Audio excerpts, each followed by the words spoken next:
esse cara não está tendo resultado, vale a pena às vezes fazer uma coleta de um perfil endócrino para esse paciente, um perfil hormonal, tá bom? Tem outras alterações.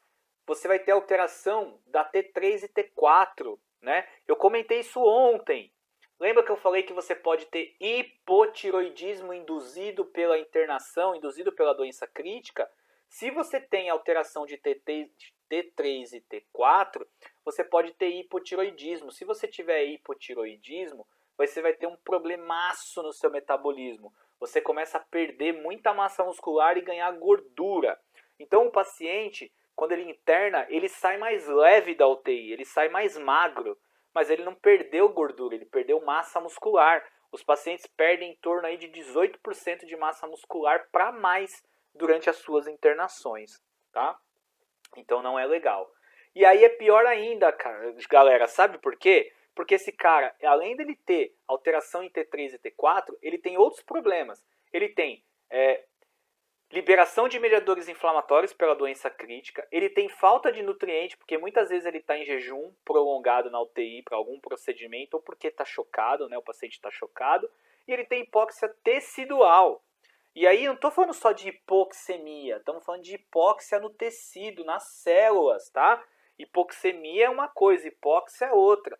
Então, esse cara aí, ele vai ficar todo alterado do seu eixo hormonal. Então, se vocês repararem na prática do dia a dia, vocês vão perceber que alguns médicos fazem algumas reposições hormonais nos pacientes, tá?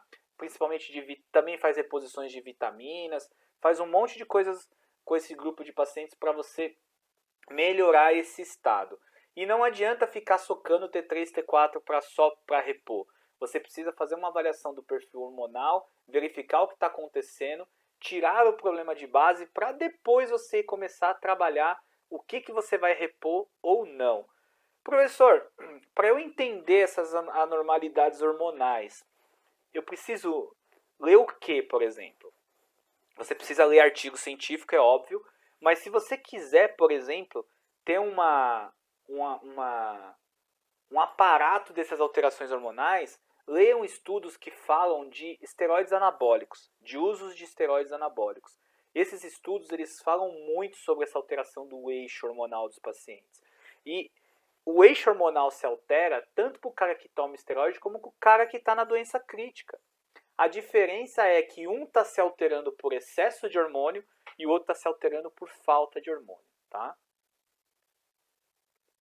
É uma leitura agradável, um pouco, assim, eu vou falar para vocês que é um pouquinho chata, porque é uma coisa muito técnica, mas ao mesmo tempo é agradável, porque você começa a entender uns processos muito legais. E aí quando você bate o olho no paciente, você começa a falar, pô, esse cara aqui pode ser que esteja enquadrado nisso aqui. Vamos ver se a gente consegue dar uma pesquisada.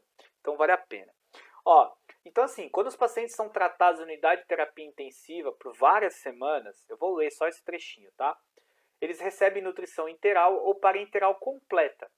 As alterações no eixo tiroidiano parecem diferentes. Nesta fase da doença crítica, as baixas concentrações plasmáticas de T3 agora coincidem com as baixas concentrações de T4 e baixas concentrações normais de TSH. Então, se eu tiver alteração em T3 e T4, eu tenho que pensar o seguinte: T3 e T4 ele vai entrar na célula por difusão facilitada. Esses hormônios eles ativam receptores nucleares. Então eles são hormônios T3 e T4 responsáveis pelo metabolismo celular, né?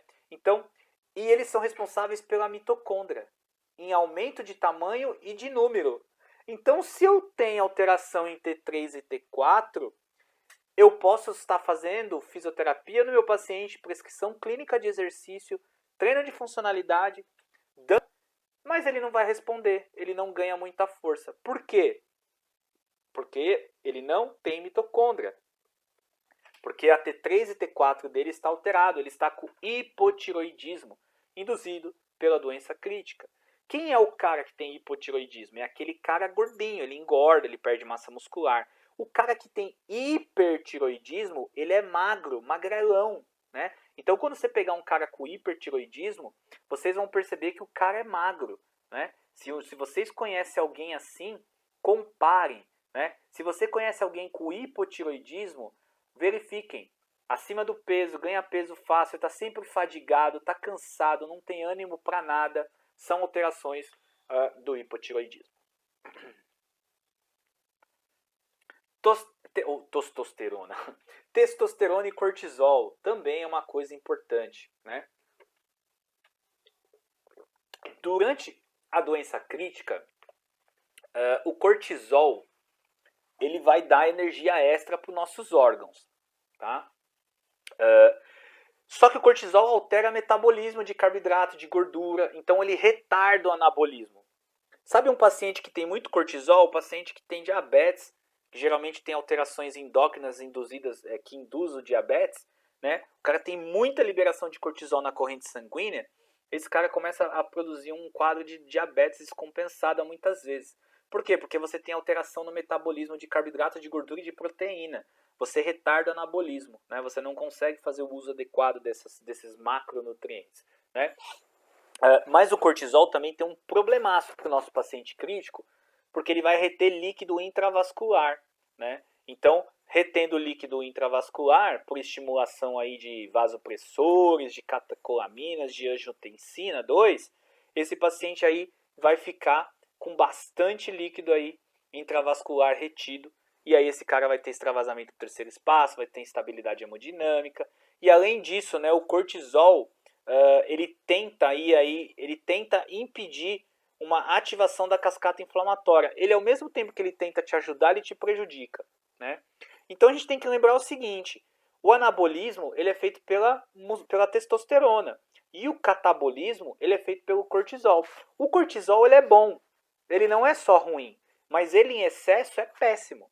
Você quer ver um cara que produz muito cortisol? E a maioria de nós aqui, eu não vou dizer se nós estamos produzindo cortisol simplesmente porque a gente toma isso, tá? Não vou falar isso. Quem sou eu para afirmar isso? Não dá para saber. Mas se você toma quantidades de cafeínas, como eu, por exemplo, que adoro energético, adoro uma cafeína pré-treino.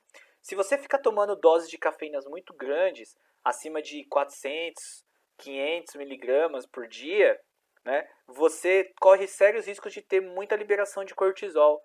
Com isso você perde massa muscular, não ganha massa muscular, tem algumas alterações importantes e se prejudica aí no seu treino do dia a dia.